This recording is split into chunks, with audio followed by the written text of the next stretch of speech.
સ્વાગત છે ફરીવાર આપણી યુટ્યુબ ચેનલ નકુમરીશની અંદર। આજના વિડીયોની અંદર વાત કરીએ સરસ મજાની એક યોજના વિશે વાત કરવાની છે। રાષ્ટ્રીય કુટુંબ સહાય યોજના એટલે કે મિત્રો સંકટ મોચન યોજના।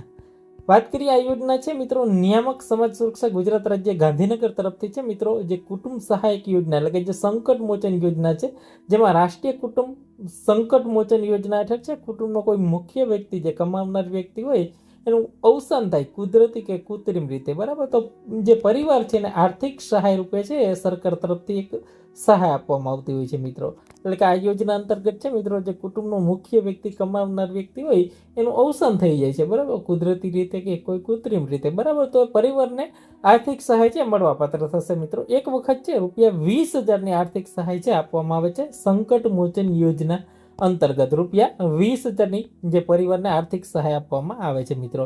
હવે વાત કરીએ જે મૃત્યુ પામનાર જે વ્યક્તિ છે જેની ઉંમર છે 18 થી 60 વર્ષની હોવી જરૂરી છે મિત્રો। મૃત્યુ જે પામનાર જે વ્યક્તિ છે એની બીપીએલ યાદીની અંદર છે સમાવેશ થયેલો હોવો જરૂરી છે મિત્રો। અવસાન પામનાર વ્યક્તિની કુટુંબનો જે મુખ્ય વ્યક્તિ હશે એને જ આ યોજનાનો લાભ મળશે। અવસાન થયાના 2 વર્ષની અંદર છે અરજી કરવાની થતી હોય છે મિત્રો। હવે વાત કરીએ નિયામક સમાજ સુરક્ષા અધિકારી જે અંતર્ગત જે રાષ્ટ્રીય કુટુંબ સહાય યોજના હેઠળ જે લાભાર્થી છે અગાઉ લાભ મેળવેલ છે, બરાબર, તેવા લાભાર્થીને આ યોજનાની અંદર છે પુનઃ અરજી કરવાની રહેશે નહીં, બરાબર। યોજનાનો લાભ લેવા માટે તમારે ઓનલાઈન જ ફોર્મ ભરવાનું છે મિત્રો।